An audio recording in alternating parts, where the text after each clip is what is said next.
Chinese hospitals are being overwhelmed with what's being called a mysterious viral outbreak, and it's drawing comparisons to the early days of the COVID-19 pandemic. The CDC is now actively monitoring reports from overseas, while the U.S. is also seeing a slight increase in cases of the Hmpv virus. Senior correspondent Brian Entin is live now with more on this. Brian, what do we know about this, quote, mystery virus?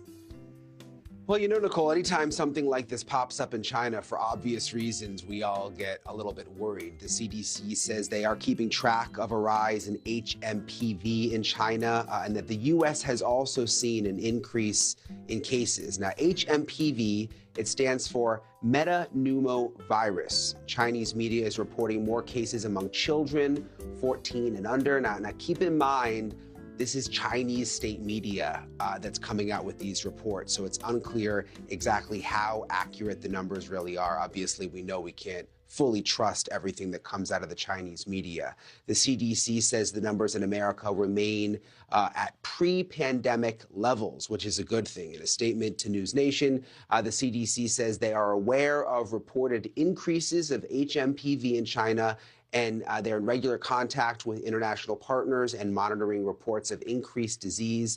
These reports are not currently a cause for concern in the U.S. That's according to the CDC. They go on to say we can expect that existing surveillance systems will rapidly detect any increase in Hmpv cases in the U.S. CDC will continue to monitor and provide important updates to the public. Now, Hmpv, it's got similar symptoms to the common cold: cough, fever, congestion, runny nose, shortness of breath.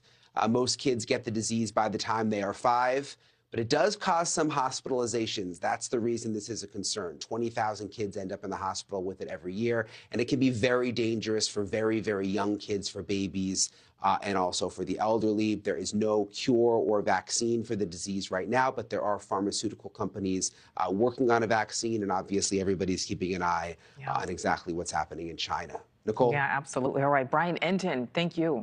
Thanks for watching. Go to joinnn.com to find News Nation on your screen. And don't forget to click the red subscribe button below to get more of News Nation's fact-driven, unbiased coverage.